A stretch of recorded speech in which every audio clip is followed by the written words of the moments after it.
you're not going to hear about this out there. You know, you're not going to just pick up the newspaper and read it. You're not going to watch it on YouTube even.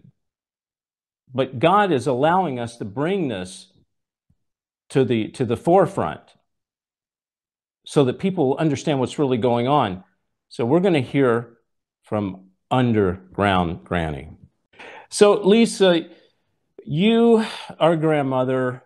Tell me your story. Your grandson came home one day. What happened? Well, like many grandmothers, it's part of our wonderful routine to go to Books A Million, where we peruse books and just have a wonderful time. It's a routine we do. And I saw him pick up a box called Cards Against Humanity. And he seemed to just arbitrarily pick it up, just something for Mimi to buy for him. And I did. He got in line, he bought it, we get home, and it said Cards Against Humanity. I thought it was Hitler, Stalin, you know, crimes against people. So I opened the box to learn how to play the game with him. And the first card I pulled out of the box was an intimate, let me say, relationship with a deceased being. It wasn't polite, like I just said. Yeah.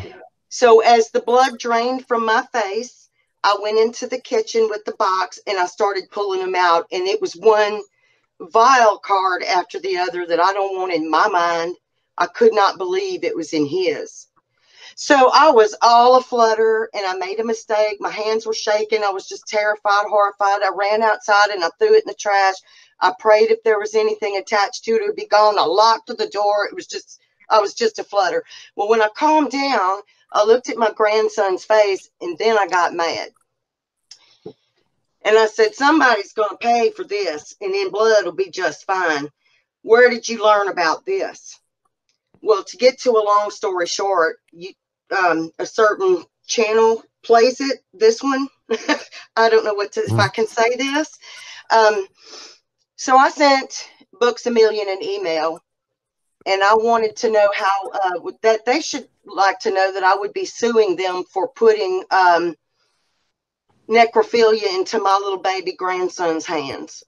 Well, I immediately got a response in which they told me they depend upon clerks and the video cameras to stop children from getting it. And they offered me to make a long story short, I don't know, some kind of discount card or something to placate me. And I let them know $1 million would not placate. It's not about money. But this is a horrible crime against children. And it cannot stand. It's pornography. Yeah. So Lisa, let me recap what I think you said is your grandson came home, had this thing called Cards Against Humanity, and in there was a story, was a theme, was a picture of someone having sex with a dead person. It's called necromancy. Okay. That's exactly what I'm saying. Yeah. So you saw it. Did your grandson know this was what this was, pornography? Did he know that? No. Okay. How old was your grandson at the time? 10. 10 years old. Okay. So you immediately called the bookstore and they told you that they're not going to stop selling it. They've just got cameras up to make sure kids can't buy it. That is exactly what they said. And I was reasonable. I told them that I would not sue them if they would give me an assurance that they would remove that and any other material that qualified as pornography, mark it as such, which is the law, and put it in an area that you have to be carded to walk into. And they have denied me.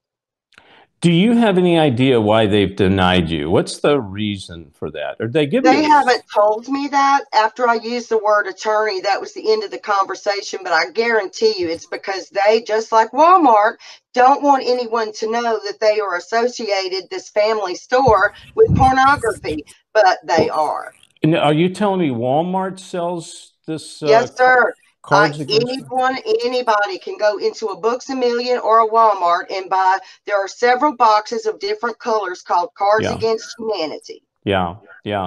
I've seen this Cards Against Humanity. I mean, they played this on daytime talk shows. Okay, I think Ellen had it on her show. I mean, it's disgusting. So let's talk spiritually now. I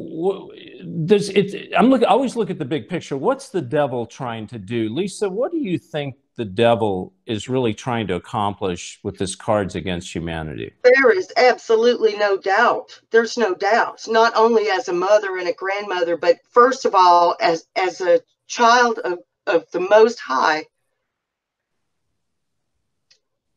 Yeah. If we are conditioning children to accept something that's truly unimaginable as that, demonic as that, where do we think these kids are going to go? They are going to do that to one another. They will allow adults to assault them in that manner and think it's okay. We are conditioning children to literally unimaginably evil behavior. Yeah, because, you know, like I said earlier in the show, that if you were to come against whales, or you even come against illegal aliens, or try to come against global warming, I mean, you name it, a bunch of nonsense, they're up in arms. I mean, they're ready to tar and feather you. But when you come against the devil in his tactics, which is attacking children sexually and physically and emotionally, that is, they don't care about that. Matter of fact, because they're on Satan's side, they're going to actually be a co-conspirator in something like that. Yes, sir. And while I really wasn't very surprised by the retailers. I expect that because they are people of this world, and money is always going to be what matters. And harming children is part of the evil world system. What I didn't expect was that I contacted almost every church in Calcasieu Parish, Lake Charles, Louisiana, and Sulphur, and I gave them proof and evidence of this. What I was asking for was a group to picket, to demand that this stop. Not one single church responded. In fact, I was going to a large church at the time in Sulphur. Not only did I get the message that we don't picket, but also wasn't willing to make an announcement from the pulpit that this was happening. And there are thousands probably of children associated with that church. Not only that it's happening, but not one phone call to help me to the district attorney, not one phone call to my representatives. That's all I asked. If you don't want to go picket with me, don't go shop there, then at least call our representatives. Call the Louisiana or the Lake Charles District Attorney Legal Department, who refused to enforce its own law. Call them and put pressure on them. Tell them this cannot stand. It's not just my grandchildren. Orphans, the fatherless, they matter. No child should be subjected to this. And I'm getting old. I didn't want to be subjected to it. I bought it without knowledge. I can't say no one has stepped forward. So, Lisa, where are the other mothers, other grandmothers, or are there? I mean, do you have a group that is supporting you, helping you? That, you know, like Mothers Against Drunk Driving. You know, do you have a Mothers Against Child Pornography? I'm afraid to tell you, no, I couldn't raise it. Of all these churches that I've contacted, and even on Facebook, I posted it on my Facebook. There was just one guy his kid that happened to in Beaumont at Books a Billion, he posted about it. But nobody, what I have found is if it's not butterflies and puppy dogs, we don't talk about it. Yeah. I talked earlier about the condition of, I call them Six Flags Over Jesus churches, Lisa. And you don't have to be a big church to be a Six Flags Over Jesus. You can be a little church. You just have to preach one of those powder puff Candyland Jesus sermons. Do you have churches like that in your area? Have you tried to go to some of these people? Every single one. I have, in fact, you have screenshots as well as forwarded emails to about 30 churches here in the area. Yeah. And I just can't get any responses. from Yeah. anybody. Actually, I quit trying there for a while. Yeah. I go Do, to a church now that I have no doubt would stand absolutely, but most just don't want to hear it. yeah. So why do you think these churches, why do you think that they don't look? Here's the thing. I mean, child pornography, that's a heavy thing. That's not like You would think. somebody just ran into my car, would you help me with, or even I'm homeless, I need help, would you get me off the street? This is a heavy thing. Why do you think a church, a pastor would negate what you have to say, would push that away? What could possibly be going through their brain? I believed then, I believe today, and I'll believe tomorrow that anything that requires taking a stand and offending someone is considered radical. And we're just not going to do that. We're just Mm-hmm. not. Yeah. And that's why we're in the condition we're in today, where our God blessed country is trying to normalize pedophilia. That's exactly why. On this network, we're going to listen. We're bringing it before God. We believe God's going to do a miracle tonight. We believe the doors are going to open, and the devil's going to go running. Yes, sir. I'd Okay. like to tell you, God has already done something miraculous, and it's this very program tonight, because if you've ever had a broken heart, I want you to know that this broke my heart. Not that this evil is being done. I expect that. I mean, it surprised me, grant you that, in the store it was in. But what I didn't expect, what I didn't know about, that my local district attorney, that every single church, including my own, that my state representatives, that my Christian community, the 100 or more media Christian centers I reached out to, no one, not one person wants to sound the alarm that there is a snake in these stores hiding for your children. That literally broke my heart. I cried and I moaned before God and said, how can this be? How can this be? I know it must sound like a small thing considering what all's happening, but it isn't a small thing. It isn't. Mm, yeah. Lisa, because you're sensitive to the things of God, you see, when we are sensitive to the things of God, all of a sudden, the devil's attacks and the devil's abuse becomes amplified. And we cry out to our brothers and sisters because that's what God wants us to do. He wants us to support each other. But you're a voice in the wilderness that's been crying. And I hope you being on the show with the gathering tonight, I hope it blesses you in some way to know that you have a family. I consider it an answer of prayer. Thank God for that, because you do have people that care. You do have people that's on your side. You do have people that support you. So here's the deal. I want to bring up a few things. You see, in these latter days, which we're in, the Antichrist is he's on a very rapid rampage for the children. He wants the children. If he can get to the children at a young age, get their minds, and capture those minds, it's a lot easier to seduce them later on in life. All right. This is just one attack. It's a major attack, but it's just one attack against our children so that as they grow up, like Lisa said, well, they're going to not think anything of, pornography or, bestiality or any kind of sexual perversion because they grew up with it. And this is what the Antichrist wants. But I'm here to tell you, now listen to me. This is close to God's heart.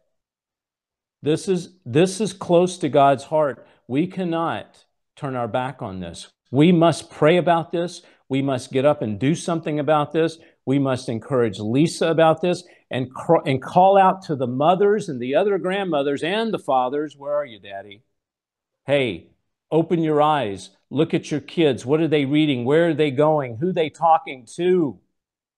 The devil is out to destroy the children. Okay, here's the way it works.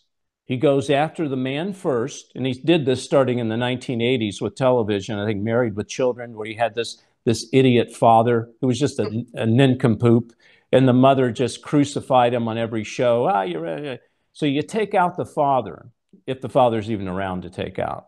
Then you go after the mother. Well, how do you go after the mother? Well, she's broken, she's lonely. If you go after her with shows that have a lot of sensuality to them, a lot of drama, kind of sway them into these plots of meeting a good-looking man and getting you're swept off your feet and going to to the Bahamas, okay, and then all of a sudden you got these plot twists coming in. They're married to this thing like a soap opera. Now you got the woman, all right, and you want to bring the culture in there, and she's got that thing going on. Now you've gotten the parents out of the way. Now let's get the children. Let's go after these kids. And this is where we're at now. The devil has gotten to the family. The family's falling apart, all right? You have your brain dead daddy. You got your mummy, soccer mummy, all right?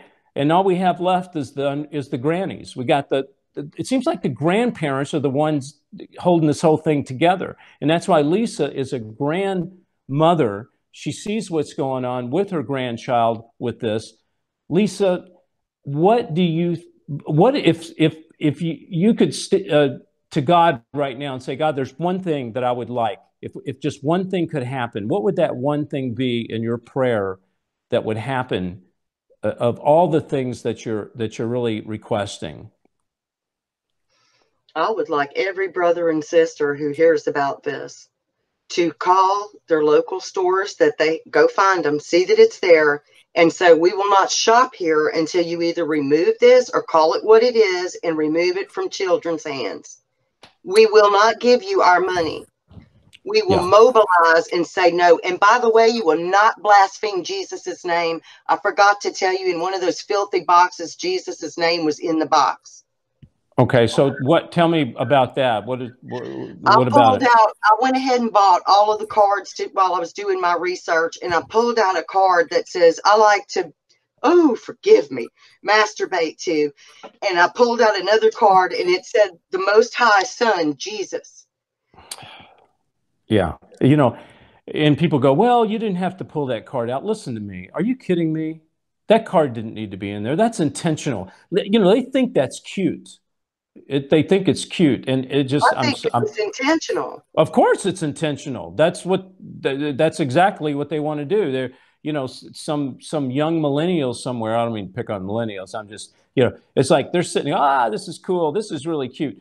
Okay, so Lisa, here's what we're going to be praying for you. But I'm asking the gatherers to go to a store. Okay, find out if they're selling it. And I want you to, next week and the week after that, I want you to report back to me who's selling it, what city you're in, so at least we can put the word out, and then we're going to see what we're going to do next. Now, if God lays on your heart to be like Lisa, you go into the store and you ask them to take it out. Do whatever God lays on your heart. But at least let us know who's doing it.